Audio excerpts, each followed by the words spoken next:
Hello friends, कसे आहात मित्रांनो? आज आपण घेत आहोत इयत्ता 9वी विषय गणित भाग 1 आणि आपलं प्रकरण चालू आहे दुसरे वास्तव संख्या. आणि मित्रांनो सराव संच 2.2 ला आज सुरुवात करत आहोत मित्रांनो. त्यामुळे व्हिडिओ जो आहे तो अतिशय महत्त्वाचा शेवटपर्यंत बघा मित्रांनो. चॅनलवर नवीन असाल चॅनल सबस्क्राईब करा, सोबत बेल आयकॉनचं बटन आहे त्याला प्रेस करा, जेणेकरून तुम्हाला पुढील सर्व व्हिडिओची नोटिफिकेशन मिळतील. चला मित्रांनो सुरुवात करूया. आजचा आपला दिवस इयत्ता 9वी गणित भाग 1 प्रकरण दुसरे वास्तव संख्या. मित्रांनो आपला 2.1 संपलेला आहे. 2.2 ला आज आपण सुरुवात करणार आहोत. आणि त्याआधी मित्रांनो थोडी जी आपण कन्सेप्ट जे ते क्लिअर करण्याचा प्रयत्न करतो, त्यासाठी थोडा वेळ आपण देतो आणि नंतर मित्रांनो सराव संच 2.1 ला आपण सुरुवात करणार आहोत. मित्रांनो हे सुद्धा खूप महत्त्वाचं असतं, त्यामुळे व्हिडिओ स्किप करू नका, शेवटपर्यंत बघा मित्रांनो. तुमचं वास्तव संख्या हे प्रकरण एकदम क्लिअर होणार आहे, तुम्हाला काही डाऊट शिल्लक राहणार नाही जर मित्रांनो तुम्ही हा व्हिडिओ पूर्ण पाहिला. आणि मित्रांनो तुमचे काही डाऊट्स असतील, मी तुम्हाला आधीच सांगितलं आहे, मला टेलिग्रामवर फॉलो करा, तिथे तुम्ही विचारू शकता. लिंक जी आहे ती डिस्क्रिप्शन बॉक्समध्ये आहे. चला फ्रेंड्स, चला सुरुवात करूया. अपरिमेय आणि वास्तव संख्या. मित्रांनो परिमेय संख्या म्हणजे काय ते आपण अभ्यासलं. ज्या संख्या पी छेद क्यू च्या रूपात मांडता येतात. आणि पी छेद क्यू काय असतात मित्रांनो, तर पी छेद क्यू, पी आणि क्यू हे पूर्णांक संख्या असतील आणि Q is not equal to 0 असेल, त्यांना आपण परिमेय संख्या म्हणतो. आता अपरिमेय संख्या, तर मित्रांनो इथे बघा वर्गमुळात 2 ही संख्या आपल्याला दिली. आता ही संख्या मित्रांनो अपरिमेय संख्या आहे. तिची सिद्धता आपल्याला मित्रांनो इथे दिली, ती तुम्ही अभ्यासणारच आहात. ऑलरेडी ती सिद्धता पूर्णपणे पुस्तकात दिली, त्यामुळे मी त्याचं एक्सप्लेन करणार नाही. परंतु हे लक्षात ठेवा, वर्गमुळात 2 ही संख्या अपरिमेय आहे. आता मित्रांनो ही अपरिमेय काय आहे हा प्रश्न आहे. तर मित्रांनो आपण परिमेय संख्या बघितल्या, 2.1 तुम्ही अभ्यासलेला आहे. त्यामध्ये मित्रांनो ज्या परिमेय संख्या होत्या त्या दशांश रूपात मांडता येत होत्या. आणि त्याचं दशांश रूप कसं होतं, तर एक तर खंडित असेल किंवा अखंडित असेल. आणि अखंडित असेल तर ते मित्रांनो आवर्ती होतं, नाही का. मग आता वर्गमुळात 2 ही अपरिमेय संख्या असं म्हटलं आहे. मग नेमकं हिच्यात काय आहे, हिचं दशांश रूप मांडता येतं का? निश्चित मांडता येतं, परंतु ते मित्रांनो खंडित नसतं, ते अखंडित असतं. आणि विशेष ते अनावर्ती असतं, म्हणजे त्या संख्या पुन्हा पुन्हा रिपीट होत नाहीत. म्हणून ही वर्गमुळात 2 मित्रांनो ही संख्या अपरिमेय संख्या आहे. आणि याचं जे प्रूफ आहे मित्रांनो इथे आपल्याला दिलेलं आहे. ओके फ्रेंड्स, आता मित्रांनो ही सिद्धता इथे दिली आहे, तुम्ही अभ्यासा सोपी आहे पुस्तकातली, परंतु महत्त्वाची सुद्धा, त्यामुळे ती अभ्यासा आपण ती घेणार नाहीत, कारण की आपल्याला सराव संचही महत्त्वाचा आहे. आता मित्रांनो 2चे वर्गमूळ, आता इथे 2चे वर्गमूळ काढलेलं आहे, भागाकार पद्धतीने वर्गमूळ काढलं आहे. तर तुमच्या असं लक्षात येईल जो भागाकार येतो तो काय येतो त्याचं निरीक्षण करा जरा. 1 दशांश चिन्ह आहे, 4 1 4 2, म्हणजे मित्रांनो ज्या संख्या त्या रिपीट होत नाहीत, आवर्ती नाही आहेत. इकडे पण बघा 1 दशांश चिन्ह दिलं आहे, 7 3 2 आणि डॅश डॅश असे, म्हणजेच काय अखंडित आहे आणि अनावर्ती नाही, म्हणजे पुन्हा पुन्हा त्या संख्या ज्या येत नाहीत, क्रमाने येत नाहीत. मग मित्रांनो म्हणून वर्गमुळात 2 ही अपरिमेय संख्या आहेत. आणि मग वर्गमुळात 2चंही तसंच आहे, वर्गमुळात 3चंही तसंच आहे. मग यावरून आपल्याला काय कळतं, वर्गमुळात 2 वर्गमुळात 3 वर्गमुळात 5 या सर्व संख्या काय आहेत, तर अपरिमेय संख्या आहेत. थोडक्यात डेफिनेशन काय केली बघा, अखंड अनावर्ती दशांश रूपातील संख्या अपरिमेय संख्या असते. अखंड भागाकार संपत नाही, अनावर्ती पुन्हा पुन्हा रिपीट होत नाहीत, दशांश रूपातील संख्या अपरिमेय संख्या आहेत. मग मित्रांनो या ज्या संख्या आहेत वर्गमुळात 2 वर्गमुळात 3 वर्गमुळात 5 या अपरिमेय संख्या आहेत. म्हणून वास्तव संख्या जे प्रकरणाचं नाव आहे त्याची व्याख्या काय आहे, परिमेय व अपरिमेय संख्यांचा संच म्हणजेच वास्तव संख्या होय. परिमेय आणि अपरिमेय दोघी ज्यामध्ये येतात तो संच म्हणजे मित्रांनो वास्तव संख्या. ओके फ्रेंड्स, आता आपण पुढे बघूया. मित्रांनो आपल्याला माहिती आहे परिच्छेद व्यास जो आहे तो काय असतो, स्थिर संख्या असते आणि त्यालाच आपण पायाने दर्शवतात. आपल्याला माहिती आहे मित्रांनो, आपल्यासाठी अतिशय अभिमानाची गोष्ट आहे की जे थोर भारतीय गणितज्ञ होते आर्यभट्ट यांनी इसवी सन 499 मध्ये पायाची किंमत काढली होती, नाही का. आणि तेव्हापासून तिचा वापर होत आहे. आणि पायाची किंमत ही सुद्धा मित्रांनो अपरिमेय संख्या आहे, लक्षात घ्या. थोडक्यात इथे काय दिलं आपल्याला, तर पाय जरी मित्रांनो अपरिमेय संख्या असली पण तिची आपण जी व्हॅल्यू घेतो ती अंदाजे घेतो. 3.14 22/7 आपल्या सोयीसाठी आपल्या कॅल्क्युलेशनसाठी आपण ती घेत असतो, त्याच्यात जवळपास असल्यामुळे. परंतु त्या दोन्ही संख्या ज्या आहेत मित्रांनो या बाय डेफिनेशन अपरिमेय संख्या नाही आहेत, 3.14 आणि 22/7. परंतु ज्याची आपण किंमत घेतो पाया ती खरी अपरिमेय संख्या आहे. ओके फ्रेंड्स, आता मित्रांनो वास्तव संख्यांचे क्रमसंबंधांचे गुणधर्म दिले. ज्यावेळेस आपण गणित घेणार त्यावेळेस ते घेणारच आहोत. आता मित्रांनो सुरुवात करत आहोत आपण सराव संच 2.2. बघा मित्रांनो काय दिले इथे. पहिला प्रश्न काय आहे, 4 वर्गमुळात 2 ही संख्या अपरिमेय आहे हे सिद्ध करा. मित्रांनो आपल्याला माहिती फक्त वर्गमुळात 2 ही अपरिमेय आहे. मग आपल्याला दाखवायचं आहे 4 वर्गमुळात 2 ही अपरिमेय आहे हे आपल्याला सिद्ध करायचं आहे. चला मित्रांनो सुरुवात करूया. 4 वर्गमुळात 2 ही संख्या अपरिमेय आहे हे सिद्ध करा. मित्रांनो आपल्याला माहित आहे वर्गमुळात 2 काय, तर वर्गमुळात 2 ही अपरिमेय संख्या आहे. आपल्याला आता सिद्ध करायचं आहे 4 वर्गमुळात 2 ही सुद्धा अपरिमेय संख्या आहे. मग मित्रांनो याची सिद्धता आपण कॉन्ट्राडिक्शन मेथड म्हणजे अप्रत्यक्षरित्या देणार आहोत. नेमकं हे पण 2 मिनिटात सांगतो. ही अप्रत्यक्ष सिद्धता म्हणजे काय, जे आपल्याला सिद्ध करायचं आहे मित्रांनो त्याचं उलट आपण मानायचं. म्हणजे 4 वर्गमुळात 2 ही संख्या अपरिमेय संख्या दिली तर मानायचं काय, 4 वर्गमुळात 2 ही संख्या परिमेय संख्या आहे आणि या वाक्याशी विसंगती दाखवायची. म्हणजे आपल्याला सिद्ध होतं 4 वर्गमुळात 2 ही संख्या अपरिमेय. याला मित्रांनो कॉन्ट्राडिक्शन मेथड किंवा अप्रत्यक्ष सिद्धता असे म्हणतात. मित्रांनो याची सुद्धा तुम्हाला सवय होणार आहे, समजून घ्या. चला मित्रांनो समजा किंवा माना. समजा मित्रांनो बघा 4 वर्गमुळात 2 ही परिमेय संख्या आहे. परिमेय संख्या आहे. मित्रांनो व्यवस्थित लक्ष द्या, तुमचं हे आज एकदम क्लिअर होणार आहे. 4 वर्गमुळात 2 ही परिमेय संख्या आहे. मित्रांनो आपल्याला सिद्ध करायचं आहे अपरिमेय, मानलं आपण परिमेय संख्या आहे. जर मित्रांनो ही परिमेय संख्या जर आपण मानली तर ही आपल्याला a/b च्या रूपात किंवा p/q म्हणजे थोडक्यात अपूर्णांकाच्या रूपात लिहिता यायला हवी नाही का. जर ही परिमेय संख्या आहे, कोणती परिमेय संख्या आपल्याला p/q च्या रूपात लिहिता येते. म्हणजेच काय मित्रांनो 4 वर्गमुळात 2 ही आपल्याला a/b च्या रूपात लिहिता येईल. म्हणजे काही असो, a/b घ्या, p/q घ्या, काही घेतील अशी लिहिता येईल नाही का. अशी लिहिता येईल. कारण काय, तर आपण ही परिमेय मानली, लिहिता येईल. Okay friends. आणि ए आणि बी काय असतात मित्रांनो, तर ए आणि बी हे असतात घटक आयचे म्हणजे पूर्णांक संख्यांचे आणि बी हा शून्य नसतो. आपल्याला माहिती ही डेफिनेशन आहे, व्याख्या आहे परिमेय संख्यांची. Okay friends. आता मित्रांनो 4 वर्गमुळात 2 बरोबर a/b आला आहे. समजा वर्गमुळात 2 ची मला किंमत काढायची असेल तर काय करणार, तर 4 इकडे गुणाकार करतो, तो इकडे भागाकार करेल. म्हणजेच वर्गमुळात 2 बरोबर a/4 भागायला गेला म्हणजे आला 4b. a/4b हे मिळालं. आता मित्रांनो ए आणि बी पूर्णांक संख्या आहेत, 4 सुद्धा काय पूर्णांक संख्या आहे. मग ही पूर्ण संख्या कोणती झाली, तर पूर्णांक संख्या झाली. म्हणून मित्रांनो a/4b ही पूर्णांक संख्या आहे. पूर्णांक संख्या आहे हे तर आपल्याला कळालं. आता मित्रांनो ही पूर्णांक संख्या काय, कारण की ए आणि बी आयचे घटक म्हणजे काय, आय पूर्णांक कालच्या व्हिडिओमध्ये तुम्हाला सांगितलंय नाही का. तर मित्रांनो ही पूर्ण संख्या आली, पूर्णांक संख्या. आणि ही जर पूर्णांक संख्या आली मित्रांनो तर पूर्णांक संख्या या परिमेय संख्या असतात. म्हणून a/4b ही काय होईल, तर ही होईल मित्रांनो परिमेय संख्या.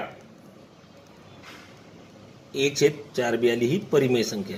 आता मित्रांनो असं कधी होतं का, a/4b ही परिमेय संख्या आपण दाखवतोय आणि a/4b च्या समोर काय लिहिलंय वर्गमुळात 2 आणि वर्गमुळात 2 काय, तर अपरिमेय संख्या आहे. मी बोलतोय कधीपासून की वर्गमुळात 2 वर्गमुळात 3 या अपरिमेय संख्या आहेत नाही का.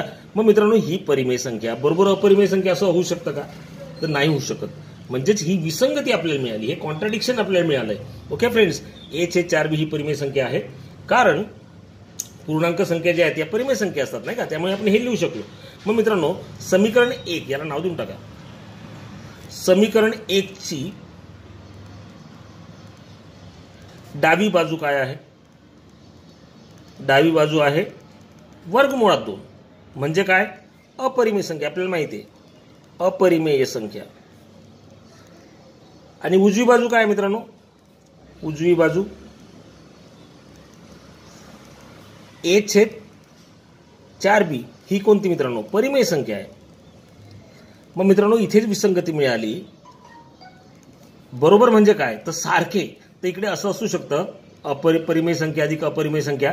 तर मित्रांनो हे जी विसंगती आपल्याला मिळाली हे असं होत नाही नाही का, ही विसंगती आहे. लिहा, ही विसंगती आहे. म्हणून आपण जे मानलं मित्रांनो 4 वर्गमुळात 2 ही परिमेय संख्या आहे, जे मानलंय हे मानणे चूक आहे. लिहून टाका 4 वर्गमुळात 2 ही परिमेय संख्या मानणे चूक आहे. ओके फ्रेंड्स, मानणे चूक आहे. मग मित्रांनो ही जर परिमेय संख्या नाहीये मग कोणती संख्या आहे? तर म्हणून मित्रांनो आपण लिहू शकतो 4 वर्गमुळात 2 ही अपरिमेय संख्या आहे. मित्रांनो याला म्हणतात अप्रत्यक्ष सिद्धता किंवा कॉन्ट्रॅडिक्शन मेथड. आता तुम्हाला मित्रांनो अशा मेथडांचा अभ्यास करावा लागणार आहे. आता अशा 9वी 10वीला कमी आहेत परंतु 11वी 12वीला खूप मेथड आहेत यानुसार. कारण की जे मानायचं आहे ते जे आपल्याला दाखवायचे ते चुकीचं मानायचं. अपरिमेय आहे तर परिमेय मानायची, विसंगती दाखवायची आणि मग ती संख्या अपरिमेय संख्या असं दाखवायचं. ओके फ्रेंड्स, पुढचं गणित लगेच. आय होप तुम्हाला कळालं असेल. 3 अधिक वर्गमुळात 5 ही संख्या अपरिमेय संख्या आहे हे सिद्ध करा. आता मित्रांनो 3 अधिक वर्गमुळात 5 ही अपरिमेय संख्या आहे हे सिद्ध करायचे. हे तर लक्षात येईल तुमच्या मित्रांनो. वर्गमुळात 2, वर्गमुळात 3, वर्गमुळात 5 या अपरिमेयच आहेत. आता आपल्याला ही अपरिमेय दाखवायची 3 अधिक वर्गमुळात 5. मित्रांनो ते सुद्धा असं सोडवायचंय. समजा इथे सुद्धा त्याच पद्धतीने 3 अधिक वर्गमुळात 5 ही परिमेय संख्या आहे. जे आपल्याला दिलंय ते मानून घेतलं आपण, त्याच्या उलट मानलं. परिमेय संख्या आहे. आणि परिमेय संख्या मित्रांनो आपल्याला कशी लिहिता येतात तर a/b च्या रूपात लिहिता येतात. म्हणून 3 ही जर परिमेय संख्या असेल म्हणून 3 अधिक वर्गमुळात 5 बरोबर a/b च्या स्वरूपात आपल्याला लिहिता येईल. इथे a/b काय आहेत मित्रांनो तर a आणि b या पूर्णांक संख्या आहेत. मित्रांनो a व b पूर्णांक संख्या असं लिहा किंवा चे घटक आहेत आय म्हणजे काय पूर्णांक संख्या. हा शॉर्ट मध्ये लिहिला तरी चालतो आणि बी हा 0 नको. ओके फ्रेंड्स, मग आपल्याला 3 अधिक वर्गमुळात 5 बरोबर a/b मिळाला. मग मित्रांनो वर्गमुळात 5 बरोबर काय मिळेल? वर्गमुळात 5 बरोबर a/b हा 3 इकडे गेला म्हणजे झाला -3. आता मित्रांनो हे झालं समीकरण नंबर 1. समीकरण 1 ची डावी बाजू काय आहे तर वर्गमुळात 5 जी अपरिमेय संख्या आहे. आणि मित्रांनो उजवी बाजू काय आहे तर उजवी बाजू मित्रांनो a/b ही परिमेय संख्या आहे आणि ही सुद्धा परिमेय संख्या आहे. आपण शिकलो आहोत परिमेय संख्येतनं परिमेय संख्या वजा केली तरी परिमेय संख्या मिळते. म्हणजे ही पूर्ण बाजू जी आहे मित्रांनो ही परिमेय संख्या आहे नाही का. मग आपल्याला म्हणता येईल a वजा b वजा 3 ही परिमेय संख्या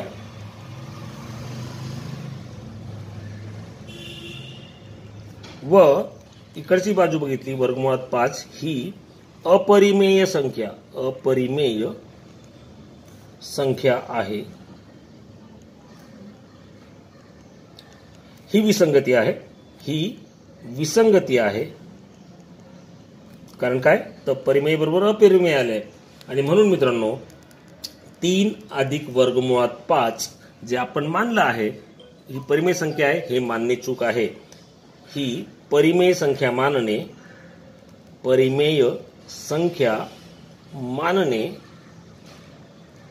हे चूक आहे. आणि मित्रांनो जर ही परिमेय संख्या नसेल मग ही कोणती संख्या असेल तर अपरिमेय संख्या असेल. म्हणून 3 वर्गमुळात 5 ही अपरिमेय संख्या आहे. ओके फ्रेंड्स, अशा पद्धतीने अप्रत्यक्ष सिद्धतेने मित्रांनो हे गणित आपण आपल्याला सोडवायचे असतात.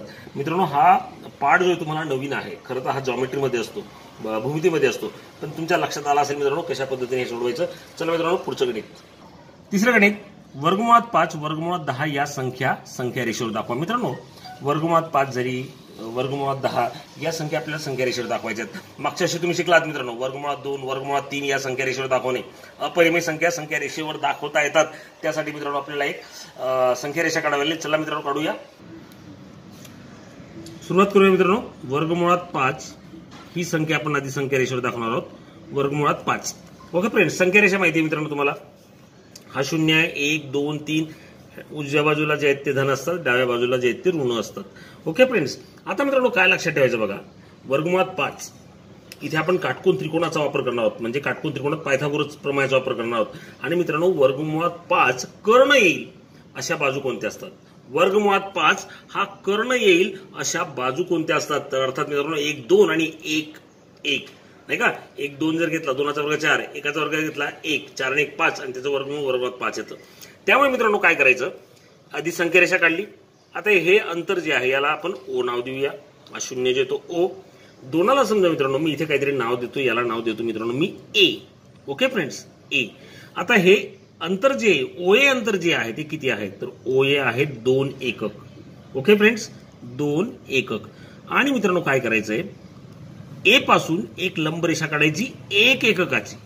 1 एककाची लंबरेषा काढायची आहे. या पद्धतीने 1 एकक अंतर घ्यायचं आणि लंबरेषा काढायची. मी ते काढतोय. अशा पद्धतीने मित्रांनो मी इथून एक लंबरेषा काढली. समजा मी याला नाव दिलं बी.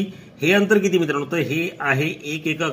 ओ पासून हे 2 आहे आणि हे जेवढं अंतर आहे ना 1 एकक तेवढं अंतर मी वरती घेतलं. आता ओबी मी जोडतो मित्रांनो. ओबी जो आहे तो जोडतो. थोडक्यात तो काय लंब काढलाय म्हणजे कर्ण होईल. हा मी जोडतो मित्रांनो. हा जोडला गेल्यानंतर हा लंब आला लक्षात आला. ओके फ्रेंड्स, आता बघा ओए बरोबर किती आहे, ओए अंतर 2 एकक आणि एबी अंतर किती घेतलंय मी, एबी अंतर घेतलंय मित्रांनो 1 एकक. ओके फ्रेंड्स, आता मित्रांनो नीट लक्षात घ्या, त्रिकोण ओ ए बी हा काटकोन त्रिकोण झाला नाही का. मग लिहूया त्रिकोण ओ ए बी या काटकोन त्रिकोणात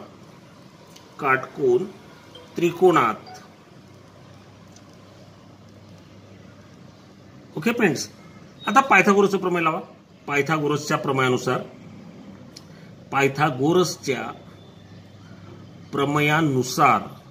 ओके फ्रेंड्स. आता पायथागोरसचं प्रमेय लावलं तर आपल्याला माहिती आहे काय ते तर कर्ण 90 अंशासमोरील बाजू कर्ण असते आणि कर्णाचा वर्ग उरलेल्या 2 बाजूंच्या वर्गांच्या बेरीज एवढा असतो. म्हणजे ओबीचा वर्ग हा कसा असतो तर ओएचा वर्ग अधिक एबीचा वर्ग. म्हणजे इथे ना मित्रांनो ओएचा वर्ग अधिक ए बीचा वर्ग. आता फ्रेंड्स ओएचा वर्ग, ओए काय आहे तर किती आहे तो 2 एकक म्हणजे इथे येणार 2चा वर्ग. एबी किती होता मित्रांनो 1 एकक म्हणजे इथे येणार 1चा वर्ग. 2चा वर्ग 4 आणि 1चा वर्ग 1 म्हणजे झाले किती 5. आता मित्रांनो ओबीचा वर्ग बरोबर 5 आहे. आपल्याला ओबी काढायचं आहे म्हणजे याचं वर्गमूळ आपल्याला घ्यावं लागेल. म्हणून ओबी बरोबर काय येणार तर वर्गमुळात 5 एकक. ओके फ्रेंड्स, आणि मग मित्रांनो काय केलं आपण इथे तर इथे वर्गमूळ काढलं ते लिहून टाका. वर्गमूळ काढू. आता मित्रांनो आपल्याला वर्गमुळात 5 ही संख्या रेषेवर दाखवायची होती. आपलं अंतर कोणतं आलेलं आहे तर आपलं हे अंतर जे आहे ओबी हे आलं मित्रांनो वर्गमुळात 5 लिहून टाका. हे जे अंतर आहे ते आलं वर्गमुळात 5. परंतु हे अंतर आपल्याला संख्या रेषेवर दाखवायचं आहे मग कंपासचा वापर करणार. कारण की हे डिस्टन्स मित्रांनो मी हे डिस्टन्स जे घेतलं हे किती आहे तर वर्गमुळात 5 आहे. मग मित्रांनो एवढंच डिस्टन्स आपल्याला संख्या रेषेवर मिळवायचं असेल तर काय करणार आपण कंपासचा वापर करून असा एक कंस काढणार की जो संख्या रेषेला छेदतो. आता मित्रांनो हा छेदतोय इथे. मित्रांनो हा ए याच्या लक्षात घ्या आणि याचं नाव देतो मी समजायला मित्रांनो सी नाव दिलं तर ओसी हे अंतर किती येणार तर ते येणार वर्गमुळात 5. मग लिहून टाका ओसी बरोबर सुद्धा वर्गमुळात 5. कारण काय मित्रांनो आपण ओबी ही त्रिज्या घेतली, ओसी सुद्धा त्रिज्या घेतली मग ती सुद्धा समान असते. त्यामुळे आपल्याला म्हणता येईल मित्रांनो वर्गमुळात 5 जे आहे हे अंतर किंवा ओसी जे अंतर आहे ते वर्गमुळात 5 एकक आहे. आणि हे मित्रांनो आपण संख्या रेषेवर दाखवलंय. हे अंतर जे आहे हे इथून एवढं अंतर जे आहे ते मित्रांनो वर्गमुळात 5 आहे. आय होप मित्रांनो तुम्हाला हे कळालं असेल. त्याचप्रमाणे मित्रांनो आपल्याला वर्गमुळात 10 सुद्धा आपल्याला संख्या रेषेवर दाखवायची. ती पण मित्रांनो आपण दाखवूया. मी आधीच मित्रांनो काढून ठेवलंय बघा 0 1 2 3 इकडे आणि इकडे -1 -2. आता इथे आपण वापर करणार मित्रांनो समजा इथे नाव देतो मी ओ, याला तर ओ नाव देतो. आता 3 ला नाव देतो मित्रांनो पी. आता काय करायचंय 3 एकक अंतर आहे हे. आता वरती पुन्हा 1 एकक अंतर घ्यायचे. लंब लक्षात घ्या, लंब अंतर घेणार बरोबर आणि रेष काढा. एक लंब काढलाय मित्रांनो बरोबर लंब आहे तो आणि इथे नाव देतो समजा मित्रांनो मी क्यू. आता ओ क्यू जोडा. ओ क्यू जोडतोय बघा मित्रांनो ओ क्यू जोडायचा आहे. ओके फ्रेंड्स, हा मी आता जोडला ओके हा जोडला. तर मित्रांनो ओपी अंतर किती आहे तर हे एकक आहे 3 एकक. हे आपण घेतलं 1 एकक. मग इथे लिहूया ओपी बरोबर 3 एकक आणि पी क्यू बरोबर मित्रांनो आपण घेतलं 1 एकक. इथे सुद्धा तरी ओ पी क्यू हा काटकोन त्रिकोण झाला. सुरुवात करूया. त्रिकोण ओ पी क्यू या काटकोन त्रिकोणात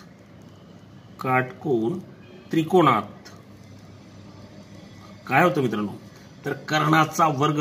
ओ क्यू हा एक कर्ण म्हणजेच काय येणार पायथागोरसचं प्रमेय नाही का.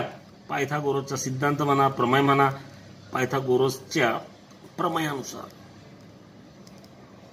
इथे सुद्धा कर्ण मित्रांनो कोणता आहे तर ओ क्यू आहे. म्हणजे ओ क्यूचा वर्ग बरोबर मित्रांनो ओ पीचा वर्ग अधिक पी क्यूचा वर्ग. ओपी आहे मित्रांनो 3 म्हणजे 3चा वर्ग, पीक्यू आहे मित्रांनो 1 म्हणजे 1चा वर्ग, 3चा वर्ग 9 होतो आणि 1चा वर्ग होतो 1 म्हणजे ओक्यूचा वर्ग आला मित्रांनो 10. आता याचं वर्गमूळ आपल्याला घ्यायचं कारण की हा वर्ग इकडे नको, मग ओक्यू बरोबर येणार मित्रांनो वर्गमुळात 10. इथे लिहा वर्गमूळ घेऊन.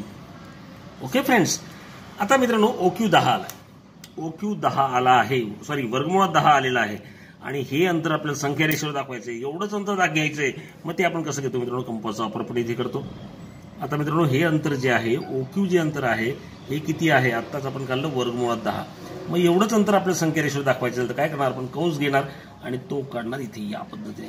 आता मित्रांनो हा जो आहे याला काहीतरी नाव द्या, समजा मी नाव दिलं टी, तर ओटी हे डिस्टन्स किती आलं मित्रांनो, तर ते आलं याच्या एवढंच कारण की कंपास वापरले आपण. तर वर्गमुळात 10 म्हणजे वर्गमुळात 10 हा जो आहे इथे आला वर्गमुळात 10. आणि मित्रांनो वर्गमुळात 10 सुद्धा आपल्याला संख्या रेषेवर दाखवता आला. लिहून टाका ओक्यू बरोबर ओटी एकाच वर्तुळाच्या त्रिज्या आहेत त्या, म्हणून ओटी बरोबर सुद्धा मित्रांनो किती आलं वर्गमुळात 10. आणि वर्गमुळात 10 हे सुद्धा आपण मित्रांनो संख्या रेषेवर दाखवले. इकडे वर्गमुळात 5 जो आहे मित्रांनो इथे होता बघा सीच्या जागी वर्गमुळात 5, हा वर्गमुळात 5 होता, ए 2 होता. अशा पद्धतीने वर्गमुळात 5 आणि वर्गमुळात 10 आपण संख्या रेषेवर दाखवू शकलो. ओके फ्रेंड्स, गणित पुढे दिलेल्या संख्यांच्या दरम्यानच्या कोणत्याही 3 परिमेय संख्या लिहा. मित्रांनो कोणत्याही 3 परिमेय संख्या लिहायच्या आहेत. संख्या कोणत्या दिल्यात बघा आपल्याला, इथे दिली आहे 0.3 आणि इथे आहे वजा 0.5. मित्रांनो हे गणित सोडवण्याच्या खूप पद्धती आहेत. या दोघांची बेरीज केली, भागिले 2 केले, यांच्या दरम्यानच्या संख्या मिळते. ती जी संख्या मिळाली ती संख्या आणि ही संख्या कोणती एक संख्यांची बेरीज केली, पुन्हा 2 ने भागितलं, त्यांच्या दरम्यानची संख्या मिळते. अशा पद्धतीने ते मित्रांनो आपल्याला सहज मिळवता येतात. परंतु अतिशय सोपी पद्धत जी आहे ती मित्रांनो तुम्हाला सांगतो. आता वजा 0.5 लहान संख्या यापेक्षा, तर ती मित्रांनो मी इथे लिहिली वजा 0.5. हिच्यापेक्षा थोडी मोठी काय येणार मित्रांनो वजा 0.4. हिच्यापेक्षा थोडी मोठी वजा 0.03, नंतर वजा 0.2, वजा 0.1, 0 सुद्धा मोठी आहे, नंतर येणार 0.1, 0.2 आणि 0.3. अशा पद्धतीने मित्रांनो आपण सहज लिहू शकतो.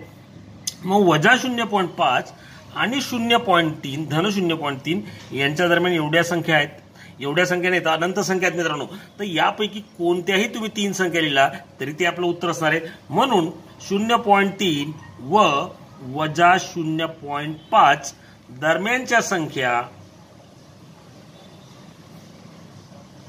मित्रांनो कोणत्याही 3 लिहून टाका, उत्तर बरोबरच असणार आहे. कोणत्याही 3 लिहा. समजा या 3 लिहायच्या असतील, या 3 लिहायच्या असतील तरी चालेल. लिहून टाकूया. समजा आपण या लिहिल्या. ओके फ्रेंड्स, या लिहून टाकूया. तुम्ही कोणत्या लिहिल्या तरी चालतील. लक्षात ठेवा वजा 0.4, वजा 0.3 आणि वजा 0.2. ओके फ्रेंड्स, हे झालं याचं उत्तर. आय होप मित्रांनो तुम्हाला कळालं असेल. अतिशय सोपी पद्धत मी तुम्हाला शिकवलेली आहे. आता दुसरं गणित बघा, वजा 2.3 आणि वजा 2.33. वजा 2.3 आणि दुसरी आहे वजा 2.33. फ्रेंड्स, डाव्या बाजूला तुम्ही एक 0 वापरला तर काही फरक पडत नाही. याची किंमत वजा 2.3 शून्य लिहिला तरी चालतो आणि इकडे वजा 2.33 तर आहेच. मग मित्रांनो याच्या दरम्यानच्या 3 संख्या तुम्हाला लिहायच्या असतील तर अजून एक 0 वाढवून घ्या. एक 0 इकडे वाढवला म्हणून इकडे 0 सुद्धा वाढवला. हे म्हणजेच ही संख्येची व्हॅल्यू हीच आहे, या संख्येची व्हॅल्यू सुद्धा हीच आहे. लक्षात घ्या. आता या 300 आणि 330 याच्या दरम्यान किती भरपूर संख्या आहेत मित्रांनो. यापैकी तुम्हाला फक्त 3 लिहायचे आहेत. मग पहिली मी लिहितो वजा 2.301 लिहिला तरी चालेल कारण की 300 पेक्षा मोठी असणार आहे ती, नाही का. मग किंवा 301, 302 अशा अनंत संख्या येतील. मग तुम्ही 301 लिहा, 1 झाली. वजा 2.302 तुम्ही लिहू शकता, वजा 2.303 तुम्ही लिहू शकता, 304, 305, 329 पर्यंत तुम्ही लिहू शकतात. कोणत्या 3?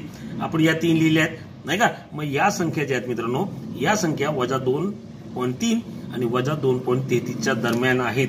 लिहून टाका वजा 2.3 व वजा 2.33च्या दरम्यानच्या संख्या मित्रांनो. ट्रिक तुम्हाला कळाली असेलच. पुन्हा पुढचं गणित आपण बघणार आहोत बघा. त्या कोणत्या आहेत? वजा 2.301. तुम्ही काही लिहू शकतात, 305, 306 काही लिहू शकतात. वजा 2.302 मी क्रमाने घेतल्या 303. ओके फ्रेंड्स, तिसरं गणित पण लगेच बघूया. तिसरं गणित काय मित्रांनो बघा. तिसऱ्या गणितामध्ये आपल्याला दिलं आहे 5.2 आणि 5.3च्या दरम्यानच्या संख्या. 5.2 व 5.3 यांच्या दरम्यान किती आहेत? तर मित्रांनो सिंपल आहे, 5.10 वाढवून टाका, इकडे सुद्धा 5.10 वाढवून टाका. आता 20 आणि 30च्या दरम्यान तर किती संख्या आहेत मित्रांनो, तुम्हाला तर सहज कळतील. त्या दरम्यानच्या संख्या 5.21 येऊ शकतो, 5.22 येऊ शकेल, 5.23 येऊ शकेल, 5.24, 25, 26, 27, 28, 29 पर्यंत तुम्ही सहज लिहिणार. मग या ज्या संख्या आहेत या मी लिहितो, या संख्या 5.20 आणि 5.30च्या 5.2 आणि 5.3च्या दरम्यानच्या संख्या आहेत. लिहूया 5.21, 5.22, 5.23 या 5.2 व 5.3च्या दरम्यानच्या संख्या आहेत. दरम्यानच्या संख्या आहेत मित्रांनो. ही सोपी मेथड मी तुम्हाला सांगितली आहेत. ओके फ्रेंड्स, चौथी बघा, चुकीची नाहीये, लक्षात घ्या, सोपी आहे. चौथं काय बघा, वजा 4.5 आणि वजा 4.6च्या दरम्यान. वजा 4.5 आणि वजा 4.6च्या दरम्यान मित्रांनो 1 0 ठेवा. वजा 4.50 आणि वजा 4.60. तर मित्रांनो कोणत्या संख्या येतील? 50, 51, 52, 53, 54, 56 पर्यंत लिहू शकतो आपण. वजा 4.51 येईल, वजा 4.52 येईल आणि वजा 4.53, 54 तुम्ही काय लिहू शकतात? या संख्या वजा 4.5 व वजा 4.6च्या दरम्यान आहेत. आय होप मित्रांनो तुम्हाला हा व्हिडिओ कळाला असेल. भेटूया मित्रांनो उद्या. तोपर्यंत टेक केअर, गुड बाय.